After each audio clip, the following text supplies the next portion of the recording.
ಆದ್ರೆ ಈ ಮನೆಗೆ ನೀನು ಒಂದು ವಂಶೋದ್ಧಾರಕನ ಕೊಡ್ತೀಯ ಅಂತ.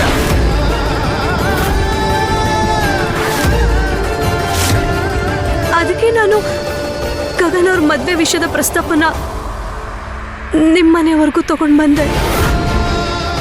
ಏನ್ ಮಾಡ್ಲಿ ನಾನು?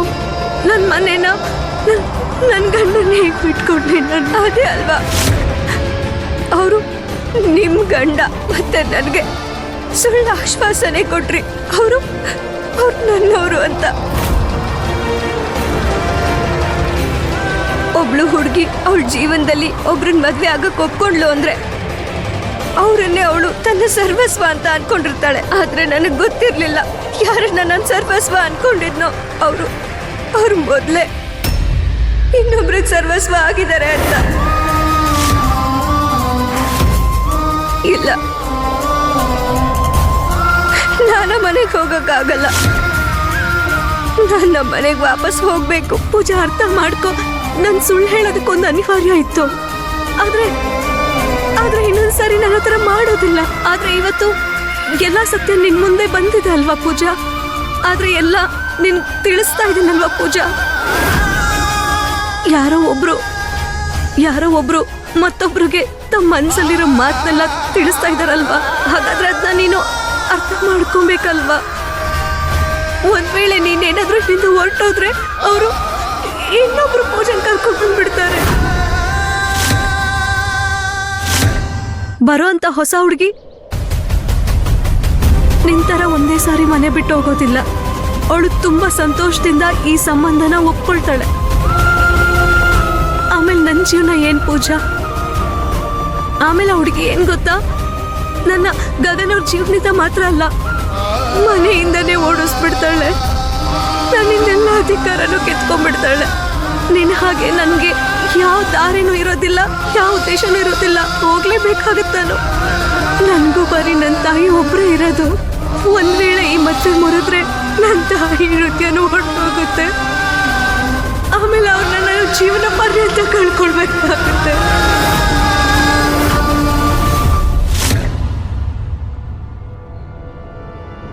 ನನ್ನ ಸ್ವಾರ್ಥಕ್ಕಲ್ಲ, ನನ್ನ ಮನೆಯವ್ರಿಗೋಸ್ಕರ. ಬೇರೆಯವ್ರ ಜೀವನ ತರನೇ ನನ್ನ ತಾಯಿ ನನ್ನ ಸಾಕಿದ್ದಾರೆ. ನಿನ್ ತಾಯಿ ತರನೇ ನನ್ನ ತಾಯಿನೂ ವಿದ್ವೆ ಪೂಜಾ. ಅವ್ರ ಅನಾಥರು ಒಬ್ಬರೇ ಇದ್ದಾರೆ. ಈ ಎಲ್ಲಾ ಕಷ್ಟ ಕೂಡ ನಿನ್ ತಾಯಿನೂ ಅನುಭವಿಸ್ತಾ ಇದ್ದಾರೆ ಅಲ್ವಾ ಇವಾಗ? ಅದೇ ಕಷ್ಟ ನನ್ನ ತಾಯಿನೂ ಇವಾಗ ಅನುಭವಿಸ್ತಾ ಇದ್ದಾರೆ. ನನ್ನ ತಾಯಿಗೆಲ್ಲ ಗೊತ್ತಾಗಿ ಮನೆ ಹೊಡೆದೋಯ್ತು ಅಂದ್ರೆ ಯಾವುದೇ ಕಾರಣಕ್ಕೂ ನನ್ನ ತಾಯಿ ಅದನ್ನ ತಡ್ಕೊಳ್ಳೋದಿಲ್ಲ. ಅವ್ರ ಮಗಳು ಜೀವನ ಹಾಳಾಯ್ತು ಅಂತ ಅವ್ರಿಗೆ ಗೊತ್ತಾದ್ರೆ ಸತ್ತೋಗ್ತಾರೆ ಅವರು.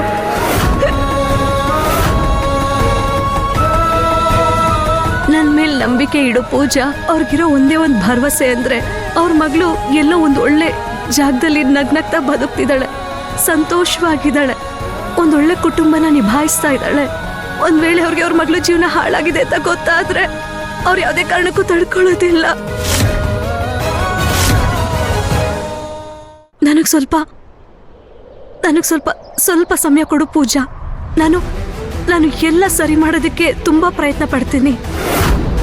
ನನಗ್ ಸಾಕು 3 ತಿಂಗಳು ಟೈಮ್ ಕೊಡು, ಎಲ್ಲ ಸರಿ ಮಾಡ್ಬಿಡ್ತೀನಿ.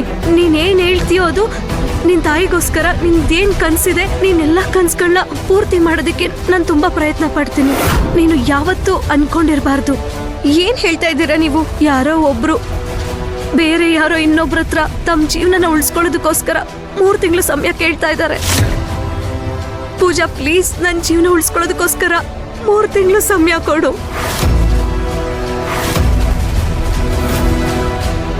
ಈ ಮದ್ವೆನ ಬರೀ 3 ತಿಂಗಳು ಮಾತ್ರ ನಿಭಾಯಿಸು. ನೀನ್ ಮನ್ಸಿಂದ ಮಾಡ್ತೀಯೋ ಅಥವಾ ನಾಟಕ ಮಾಡ್ತೀಯೋ ಅದು ದೊಡ್ಡದಲ್ಲ. ಆದ್ರೆ ಮನೆಯವ್ರ ಮುಂದೆ ನೀನು ಮನೆ ಸೊಸೆಯಾಗಿ ನಟಿಸೋ ಸಾಕು. ಇನ್ನೇನು ನಾನು ಕೇಳ್ತಿಲ್ಲ ನಿನ್ನ ಹತ್ರ. ನಾನು ನಿಂಗೆ ಮಾತು ಕೊಡ್ತಾ ಇದ್ದೀನಿ. ಈ ಕಷ್ಟಕ್ಕೆ ಯಾವ್ದಾದ್ರು ಒಂದು ದಾರಿ ಹುಡುಕ್ತೀನಿ ನಾನು.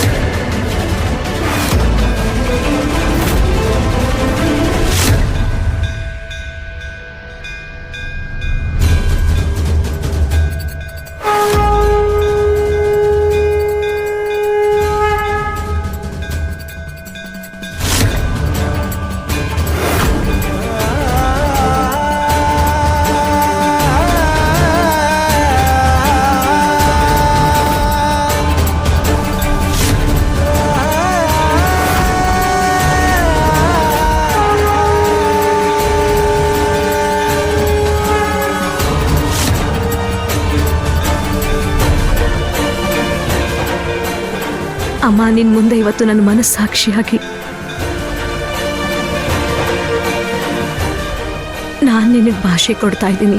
ಇನ್ನು 3 ತಿಂಗಳಲ್ಲಿ ಈ ಮದ್ವೆಯಿಂದ ಬಿಡಿಸ್ಕೊಳ್ಳೋದಕ್ಕೆ, ಈ ಸಂಬಂಧದಿಂದ ಹೊರಗಡೆ ಬರೋದಕ್ಕೆ ಯಾವ್ದಾದ್ರೂ ಒಂದು ದಾರಿ ಹುಡುಕ್ತೀನಿ.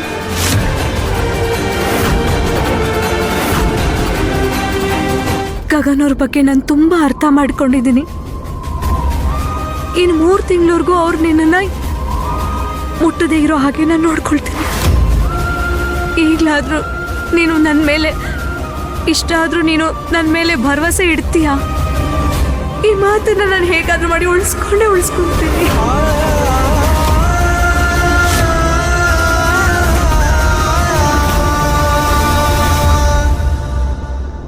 ಇಲ್ಲ, ನನ್ನಿಂದ ಇದಾಗಲ್ಲ, ನನ್ನಿಂದ ಇದಾಗೋದಿಲ್ಲ, ನನ್ನಿಂದ ಆಗಲ್ಲ.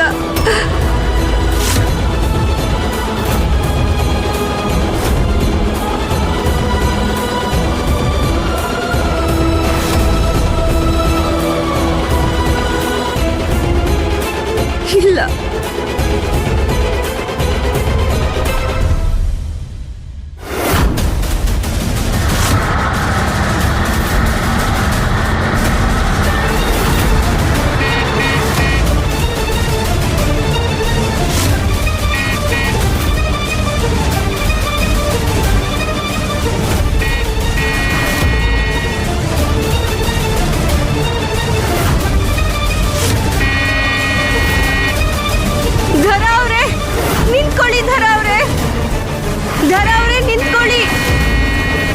ನಿಂತ್ಕೊಳ್ಳಿ ಧರ ಅವರೇ, ದಯವಿಟ್ಟು ನಿಂತ್ಕೊಳ್ಳಿ, ಈ ಕಡೆ ಬನ್ನಿ.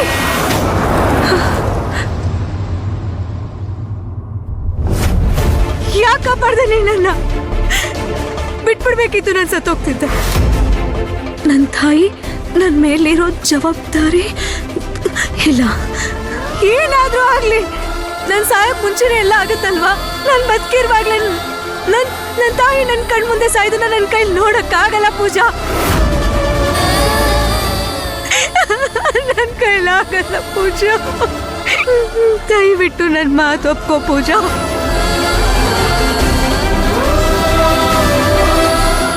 ಪೂಜಾ,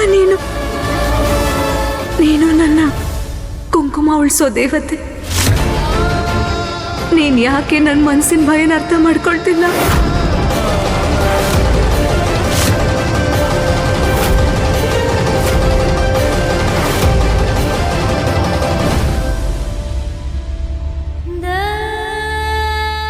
ಪೂಜಾ, ನಾನು ನಿನ್ಗೆ ಋಣಿ ಆಗಿದ್ದೀನಿ ನೀನು ವಾಪಸ್ ಬಂದಿದ್ದಕ್ಕೆ. ನೀ ನನಗೆ ಬರೀ ಸಹಾಯ ಮಾಡ್ತಾ ಇಲ್ಲ ಪೂಜಾ, ನೀನು ನನ್ನ ತಾಯಿ ಜೀವ ಕಾಪಾಡ್ತಾ ಇದೀಯ ಗೊತ್ತಾ? ನಾನು ನಿನ್ನ ಸಹಾಯನ ಯಾವತ್ತೂ ಮರೆಯೋದಿಲ್ಲ.